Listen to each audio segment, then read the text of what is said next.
Assalamualaikum warahmatullahi wabarakatuh. Halo, apa kabar semuanya? Sudah siap belajar hari ini?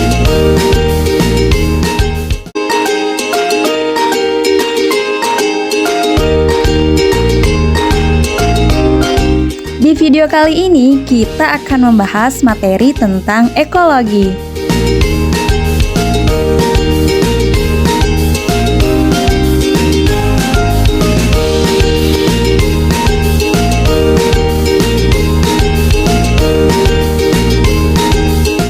Simak terus videonya ya.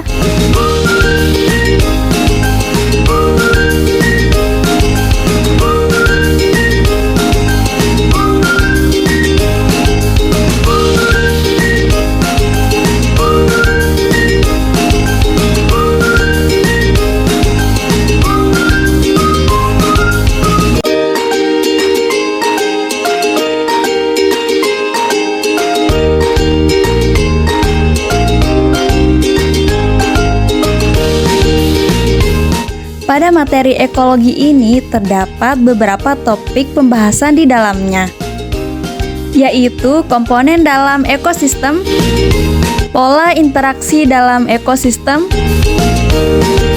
macam ekosistem, dan suksesi.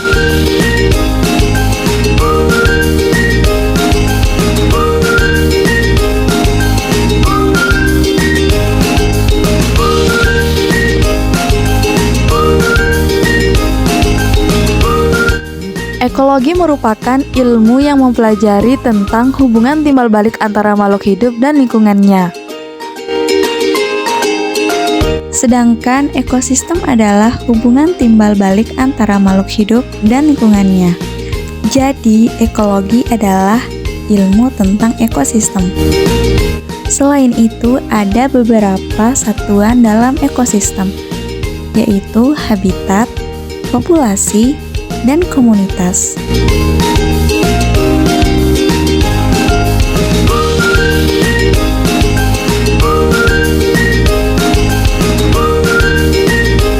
Komponen dalam ekosistem terdiri dari komponen biotik dan komponen abiotik. Komponen biotik. Komponen biotik adalah komponen hidup yang ada di alam meliputi semua makhluk hidup, seperti tumbuhan, hewan, dan manusia. Sedangkan komponen abiotik adalah seluruh benda yang tidak hidup, seperti sinar matahari, tanah, kelembapan, air, udara, dan suhu.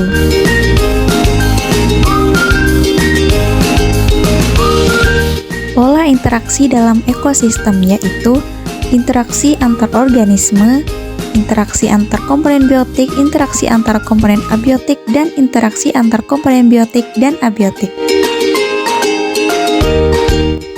Interaksi antar organisme terdiri dari netralisme, kompetisi, predasi, simbiosis, dan antibiosis.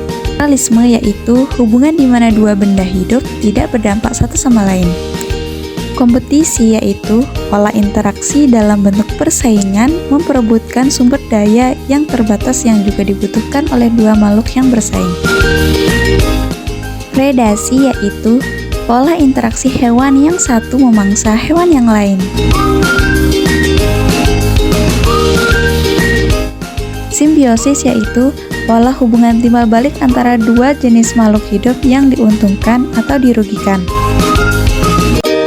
Antibiosis yaitu bentuk interaksi suatu organisme menghasilkan zat antibiotik yang menghambat atau mematikan organisme lainnya.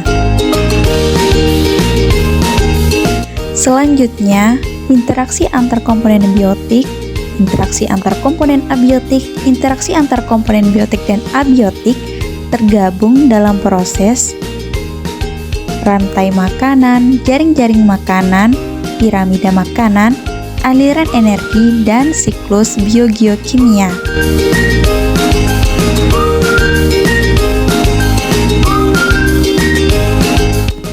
Rantai makanan adalah peristiwa memakan dan dimakan sederetan organisme dengan urutan tertentu. Dalam rantai makanan ini terjadi pengaliran energi atau transfer energi melalui sumbernya, yaitu tumbuhan.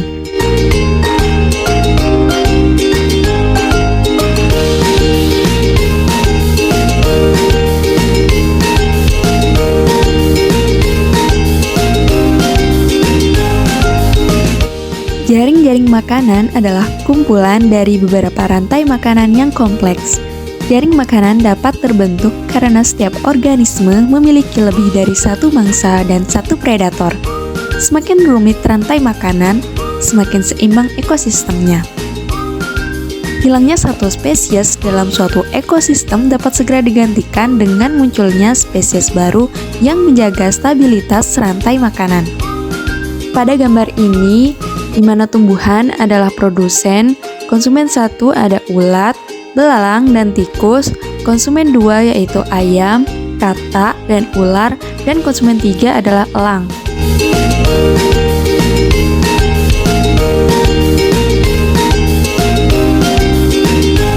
Piramida makanan. Piramida makanan terdiri dari 3 macam, yaitu piramida jumlah, piramida biomasa, dan piramida energi. Piramida jumlah memberikan gambaran jumlah individu pada setiap taraf trofi.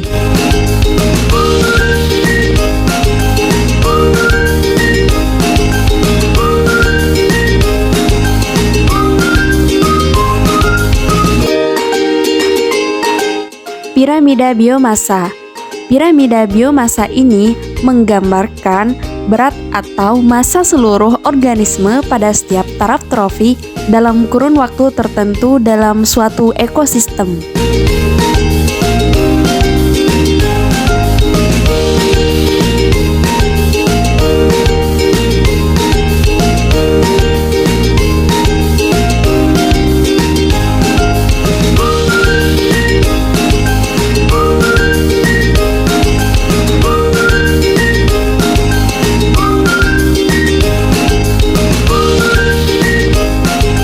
Piramida energi.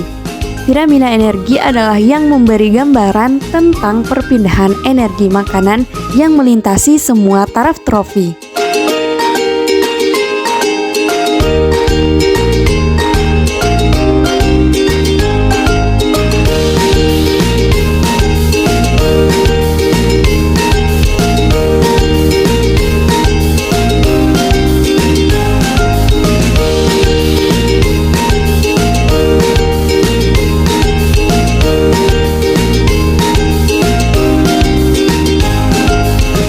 Selanjutnya, siklus biogeokimia.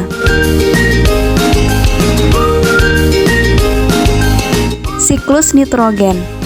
Siklus nitrogen yang berlangsung di alam bertujuan untuk mengubah nitrogen dari suatu bentuk ke bentuk kimia lain yang melibatkan serangkaian proses kimia yang dilakukan oleh mikroba, baik untuk menghasilkan energi atau menumpuk nitrogen dalam bentuk yang dibutuhkan untuk pertumbuhan.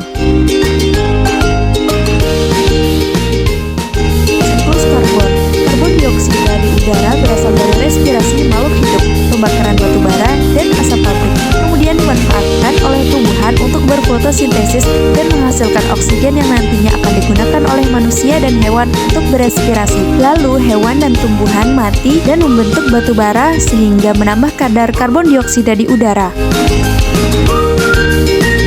Siklus fosfor. Di alam, fosfor terdapat dalam dua bentuk, yaitu senyawa fosfat organik, yaitu tumbuhan dan hewan, dan senyawa fosfat anorganik, yaitu air dan tanah. Lalu, fosfat organik mati, kemudian diuraikan oleh dekomposer menjadi fosfat anorganik, dan fosfat anorganik ini kemudian diserap oleh akar tumbuhan lagi.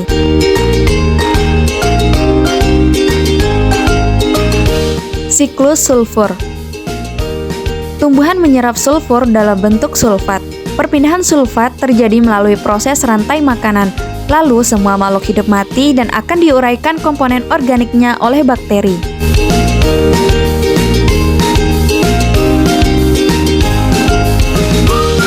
Siklus air. Air yang ada di permukaan bumi menguap karena adanya panas sinar matahari.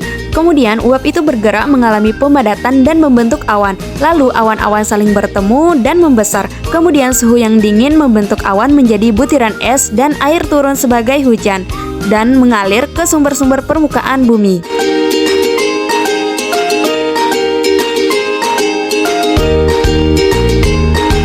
Selanjutnya, macam-macam ekosistem, yaitu ekosistem perairan, ekosistem darat, dan ekosistem buatan.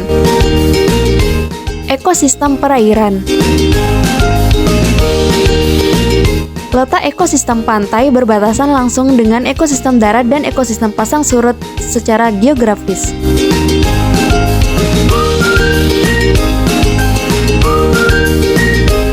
Ekosistem darat. Ekosistem darat adalah ekosistem yang lingkungan fisiknya adalah bumi.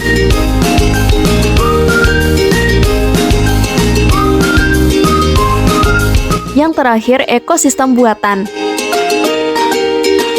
Ekosistem buatan adalah ekosistem yang sengaja dibuat oleh manusia untuk memenuhi kebutuhannya sendiri.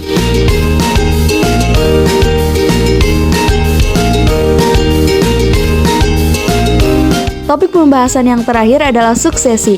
Macam-macam suksesi, ada suksesi primer dan suksesi sekunder. Suksesi primer adalah formasi suatu komunitas baru pada suatu daerah yang diawali oleh suatu daerah yang gundul atau kosong. Contoh suksesi di Gunung Krakatau 1883. Sedangkan suksesi sekunder terjadi jika gangguan terhadap suatu komunitas tidak merusak total komunitas tersebut, sehingga masih terdapat kehidupan seperti sebelumnya. Contoh pembukaan area hutan. Agar keseimbangan ekosistem tetap terjaga, kita sebagai salah satu komponennya wajib menjaga ekosistem agar tetap lestari dan tidak rusak. Sekian dari saya, thank you semuanya. Wassalamualaikum warahmatullahi wabarakatuh.